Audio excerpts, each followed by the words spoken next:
jalqabarratti xiyyeeffannoon hidhamtoota siyaasaa Oromoo manneen hidhaa Qaallittii fi kanneen biroo keessa jiraniif taasifamuu qabaa jedhani qaamoleen hawaasaa garagaraa hayyoota Oromoo waggaa tokkoo fi walakkaaf haqa malee hidhamuun dararamaa jiraniif birmannaa taasisuun dogoggora seenaa jalaa if oolchuudhaas jedhanii jiru. Faayizaa Iliyaas dhimma kanarratti waan qindeessite qabdi. xiyyeeffannoon hidhamtoota siyaasaa Oromoo manneen hidhaa Qaallittii fi kanneen biroo keessa jiraniif taasifamuu qabaa jedhanii qaamoleen hawaasaa garagaraa hayyoota Oromoo waggaa tokkoo fi walakkaa oliif haqa malee hidhamuun dararamaa jiraniif birmannaa taasisuun dogoggora seenaa jalaa of oolchuudhaas jedhan qaamni humnaan dhuffatee biyya bulchaa jiru haqa hayyoota kanneenii dhoysuun ummannis akka isaan irraanfatuuf shirri inni xaxaa jirus laayyoo akka hin taane ummanni hubachuu qaba jechuunis dhaamanii jiru. Kanaaf ummanni Oromoo hifannoota tokko malee dhimma gaggeessitoota kanneenii jala bu'uun hidhaa hiisifachuu qabaa jedhan yeroo amma keessa jirru kanatti qaamni tokko ajandaalee garagaraa uumuudhaan akka ummanni Oromoo dhimma hayyoota kanaa dagatu taasisaa jira. Kun ammoo osoo galma hin geenye karaatti hafuutu irra jiraata jechuun irra deebiin dhaamanii jiru. Ummanni Oromoo biyyoota alaa keessa jiraatan ammoo akkuma baratame hiriira qopheessuun dhiibbaa gara dippiloomaasiitiin biyya kana irratti dhaqqabsiisuu qabu. Kun ta'uu baannaan murni kun irree qabu jabeeffate hayyoota kanneen dhabamsiisuu mala. Kana ammoo xiyyeeffannoo keessa galchuun sochii barbaachisu kamuu ammumarraa taasisuu akka qabanis dhaamanii jiru. Ummanni Oromoo ammoo qumaara siyaasaa lubbuu hayyoota isaatiin taphatamuu deemu kana mara osoo ilaalee arguu callisuu hin qabu. Akka dhiibbaa keessaa fi alaan fiduu danda'utti waa'ee hidhamtoota siyaasaa Oromoo kana xiyyeeffatanii mormii gochuutu irra jiraata jechuun yaada isaanii goolabanii jiru. Oduu keenya itti aanuun godina Wallagga Bahaa aanaa Giddaa Ayyaanaatti haleellaa tibbana hidhattoota fiinxaaleeyyii Amaaraatiin dhalattoota Oromoo irratti raawwateen namoonni dhibbaan lakkaa'aman lubbuu dhabanii jiru. Kanneen lubbuun hafanis baqatanii jiru. Namoonni dhukkaasarraa lubbuun hafanii baqatan keessaa kanneen Oromiyaa Miidiyaa Neetwork dubbise haala gaddisiisaa keessa jiraachuu himatu. Rakkoolee keessummeessaa jiraniif uummata Oromoo irraa dirmannaa akka barbaadanis iyyachaa jiru. Iddoowwan haleellaan kun bal'inaan keessatti raawwatamaa jiru keessaa ganda Jigii bakka Alii Ijaamutti gocha duguggaa sanyii raawwatame hordofee haalli naannichi keessa jiru baay'ee ulfaataa ta'uu kanneen ajjeechaa jumlaa fiinxaaleeyyii Amaaraa raawwatan jalaa miliquun lubbuu oolfatan ni dubbatu. Hunda caalaa kan nama gaddisiisu ammoo hafteen ajjeechaa suukanneessaa kanarraa haftee birmannaa dhabuudhaa kan jedhan namoonni lubbuun hafan fiinxaaleeyyiin Amaaraa waraana bilxiginnaatiin deeggaramanii fi meeshaalee gurguddaan hidhachiifaman ammaas weerara jalqaban cimsanii itti fufanii jiraachuu himu. Walumaa galatti lolli waraana bilxiginnaa fi fiinxaaleeyyii Amaaraatiin uummata Oromoo irratti banamee jiru kun lola qindaa'aa fi lafa Oromoo galaana Abbaayyaa fi Angar gidduu jiru qabachuuf murna aangorra jiruun karoorfamee kan gaggeeffamaa jiru ta'us maddeen ibsanii jiru. Odeessa biraatiin waraanni Abiyyi Ahmad muddee 10 bara 2021 godina Wallagga Bahaa aanaa Bonayyaa Bushee ganda Qoree Konchii keessatti manneen jireenyaa uummataa 14 qabeenya keessa jiru guutuu waliin akkasumas kilinika dhuunfaa kan obbo Abdoo Abbaa Shifaa gubuu maddeen naannicharraa qunnamnee Oromiyaa Miidiyaa Neetworkitti himanii jiru. Duulli dargaggoota humnaan gara adda waraanaatti fe'uu cimee itti fufee jira. Godina Harargee Bahaa aanaa Meettaatti dargaggoo Naasir Muhammad Ali Jaamu waraana mootummaatiin ajjeefamee jira. Aanaa Meettaa fi Baddannootti dargaggoota dirqiin gara adda waraanaatti fe'aa jiraachuu jiraattonni Oromiyaa Miidiyaa Neetworkitti himanii jiru. Muhammad Fantaalee dhimma kanarratti waan qindeesse qaba. Duulli dargaggoota humnaan adda waraanatti fe'uu cimee itti fufee jira. Godina Harargee Bahaa aanaa Meettaa raddaa dursituu bilisummaa iddoo Shuunaa jedhamutti dargaggoo Naasir Muhammad Ali jedhamu raayyaa ittisa bilxiginnaatti dabalamuu qabda sababa jedhuun dargaggoota 17 wajjin fuudhanii erga deemanii booda ilaalcha addaa qabda jechuun rasaasan ajjeesanii jiraachuu jiraattonni Oromiyaa Miidiyaa Neetworkitti himan. Dargaggoonni 17 kanneen Naasir wajjin gara adda waraanatti fe'amuuf dirqamaan guuraman wayitii ammaa kaambii waraanaa Calanqoo keessatti hidhamanii jiraachuun ifameera. Aanaalee Harargee Bahaa keessatti kaadiroonni bilxiginnaa milishaa gandaa wajjin ta'uun dargaggoota duula waraanaa kana jalaa dhokatan adamsuun reebicha irratti raawwachaa jiraachuus maddeen ibsanii jiru. Odeessuma wal fakkaatuun godina Harargee Bahaa aanaa Baddannoo keessatti dargaggoota dirqisiisanii duulatti erguun hammaatee jira. Kaadroonni mootummaa gandoota jiran hundarra deemanii maatii tokko keessaa dargaggeessi tokko dirqama kennamuu qabamu. Maatiin dargaggeessa kennuu hin dandeenye immoo deeggarsa mallaqaa qarshii 500 raayyaaf haa kennu jechuun jiraattota rakkisaa jiraachuu maddeen Oromiyaa miidiyaa neetworkitti himanii jiru. Dargaggoota hedduu dirqamaan funaananii guyyootaaf mooraa mana barumsaa keessa erga tursiisanii booda gara iddoo shaakalaa fi adda waraanatti geessaa jiru. Yoo xiqqaate torbee kana keessa qofa konkolaataa Isuuzuu fe'iinsaa 9 oltu magaalaa Baddannoorraa fe'amee jedha madda keenya garasii yaadanuuf laate. Kan nama gaddisiisu ammoo dargaggoota marsaa kana fe'aman keessaa ijoolleen namni 20 ol ta'an barattoota intiraansii yookaan qormaata seensa yuunivarsiitii ammaree fudhatanii qabxii seensaa argachuun guyyaa deemsaa eeggachaa jiranidha jedha namni odeeffannoo kana himanneef laate. Kanaaf dargaggoota humnaan adda waraanatti fe'uun maatii barattootaa akka yaaddessee jiraachuutu addeeffame. Gamtaan Awurooppaa haala Itoophiyaa keessaa ilaalchisuun manni maree mirga namoomaa UN walgahii addaa Itoophiyaa irratti akka adeemsisu gaafachuu hordofee manni marii mirga namoomaa UN walgahii addaa muddee 17/2021tti waame.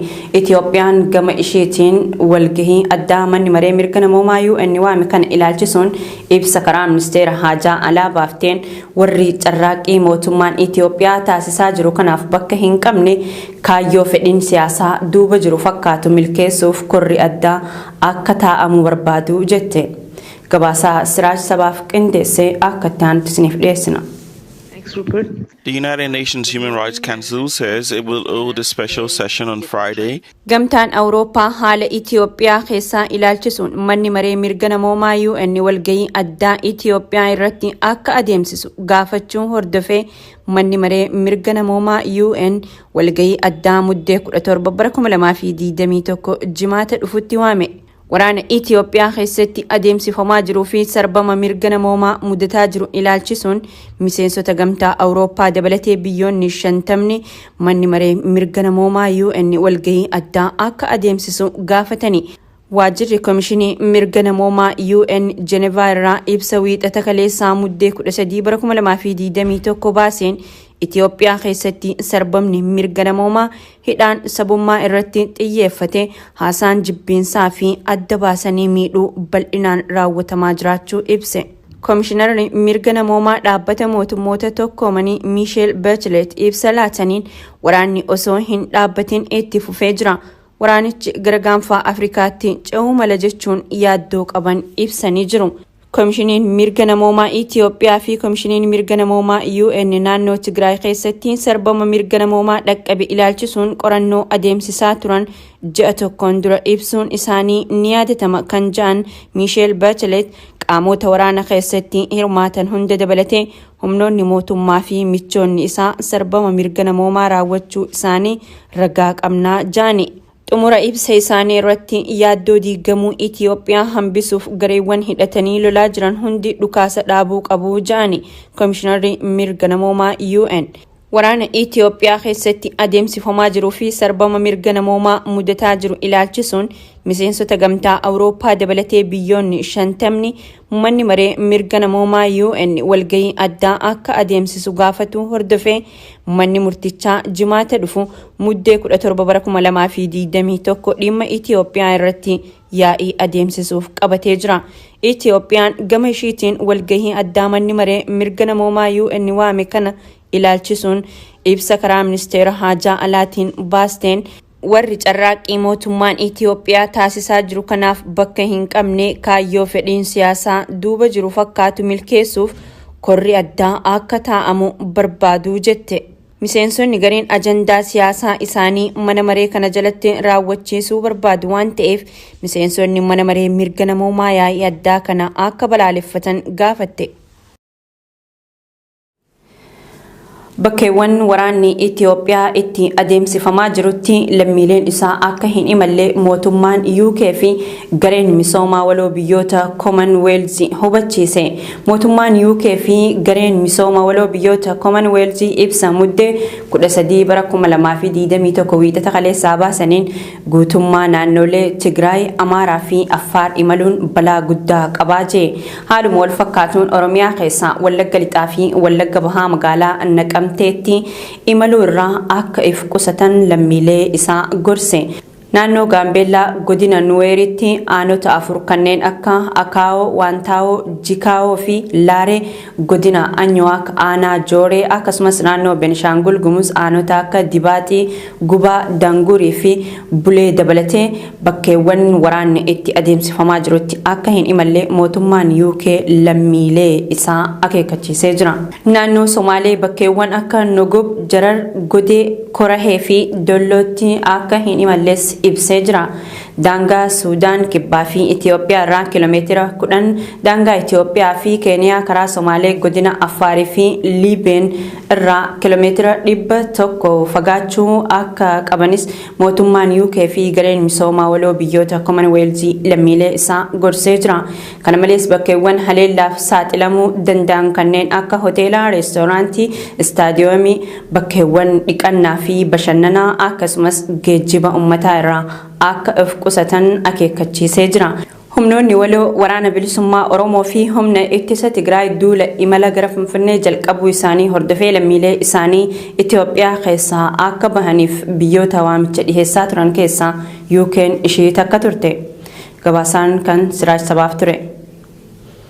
Oduu teenya xumuraatiin UK'tti gosa vaayirasii haaraa Omicron jedhamuun duutii jalqabaa mudachuun gabaafame. Torbaan tokko keessatti taphattoonni Piriimiyer Liigii Ingilizii 42 ta'an koronaa vaayirasiin qabamuu isaaniitiin sagantaan taphaa kilabootaa jijjiiramee jira. Gabaasaa BBC Muhammad Fantaallee qindeessee jira. A tidal wave of infection caused by the Omicron variant of COVID. United Kingdom itti gosa vaayirasii haaraa Omicron jedhamuun duuti jalqabaa mudachuun gabaafame. Gabaasa BBC'n qabatee baheen UK itti vaayirasiin Omicron lubbuu namaa galaafateera. Ministeerri muummee Ingilizii Boris Johnson gosa vaayirasii haaraatiin yoo xinnaateef lubbuun nama tokko darbuudha kan ibsan. Ministeerri fayyaa biyyattii Saajid Jaavid gama isaaniitiin dhukkubsattoota COVID-19 ammaan tana Ingilizii keessatti argaman keessaa kan Omicroniin qabaman parsantaa 20 ta'uu paarlamaatti himanii jiru. Ministeerri muummee Boris waggoota lamaan itti aanan keessatti gaheessonni Ingilizii keessa jiraatan hundi talaallii dandeettii dhibee dandamannaa cimsuu akka fudhatan gochuuf karoorfatanii jiru. Kana malees ergaa karaa toora Tiwiitara isaaniitiin dabarsaniin lammiileen walakkaa miiliyoonaa ta'an guyyaa wiixataa qofa talaallii dandeettii dhibee dandamannaa cimsu fudhachuuf dabaree eeggataa jiraachuu dubbatan. Walumaa qabateen torbee darbe kana keessa taphattoonni fi hojjettoonni Premier League Ingilizii 42 koronaa vaayirasiin qabamuun lakkoofsa namoota yeroo gabaabaa keessatti liigicha keessatti dhibee kanaan qabamanii isa olaanaa taasisee jira. Kilaboonni taphattoonni isaanii qabamuu ibsan Brighton, Tottenham Hotspur, Leicester, Manchester United, Aston Villa fi Norwich yoo ta'an sababa kanaanis taphni Manchester United fi Brentford gidduutti geggeeffamuuf ture yeroo biraatti dabarfamuu liigichi ibseera. Taphni Tottenham fi Brighton gidduutti dilbata taphatamuuf qabamee ture sababuma kanaan yeroo biraatti darbeera.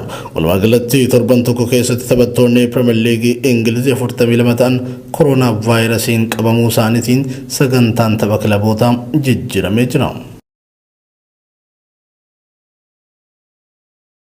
Tolee kabajamtoota daawwattoota Oromiyaa Miidiyaa Neetwork oduun idilee galgala kanaaf qabannee isaan gammaatti daawwachaa turtan kana fakkaata.